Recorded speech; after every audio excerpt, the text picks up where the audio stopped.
E às vezes nos defrontamos a buscar o Cristo para as nossas sombras e a condução ainda é muito externa, por isso que sofremos tanto.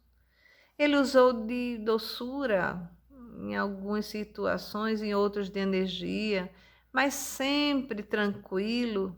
Seu verbo era sempre colocado a serviço do bem. Ajudou Maria de Magdala quando estava totalmente atenazada com os obsessores, libertou-a daquele magnetismo em que ela se encontrava e só com a sua posição, com a sua fala, afastou aqueles verdugos cruéis da erraticidade inferior, amparando-os neste amor. Conseguiu trazer com seu verbo elucidações a tantos homens, a Pedro, que às vezes oscilava entre influências espirituais negativas e superiores.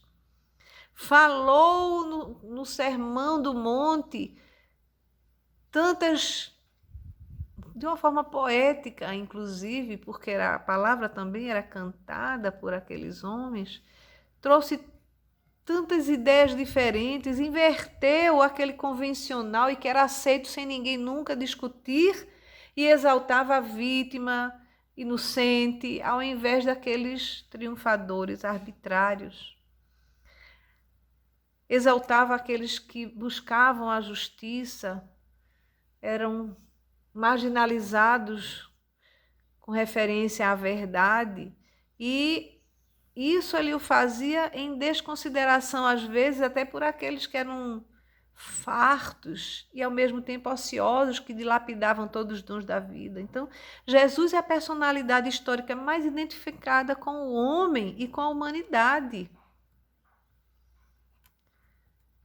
Todo o seu ministério foi feito de humanização, erguendo-nos do nosso instinto para a razão, para daí então seguirmos para a angelitude. E igualmente ele é o homem que mais se identifica com Deus. Nunca nos colocou Deus de forma distante, ao contrário, deu-lhe o nome de Pai, para que o entendêssemos como próximo, como cuidador de todos nós, como o criador de todos nós.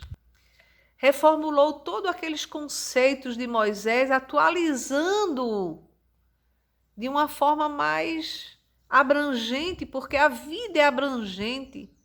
E ele dizia: ouvistes o que foi dito, porém eu vos digo.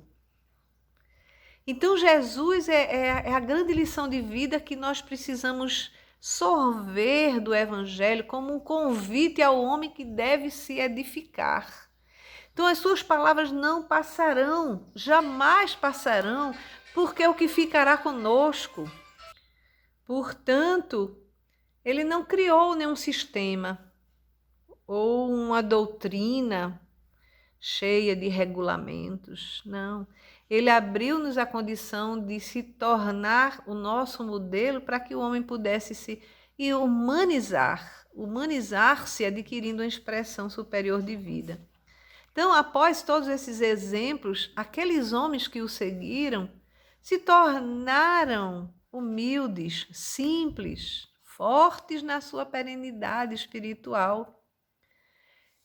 Por isso não é importante apenas alguém se dizer que crer em Jesus, confessar-se como crendo em Jesus, mas em imitá-lo. Em razão do que ele representa, do que ele inspira, do que ele nos trouxe, e observando toda a sua passagem entre as criaturas, quando o seu apostolado sempre foi de amor e mostrado através dos seus efeitos.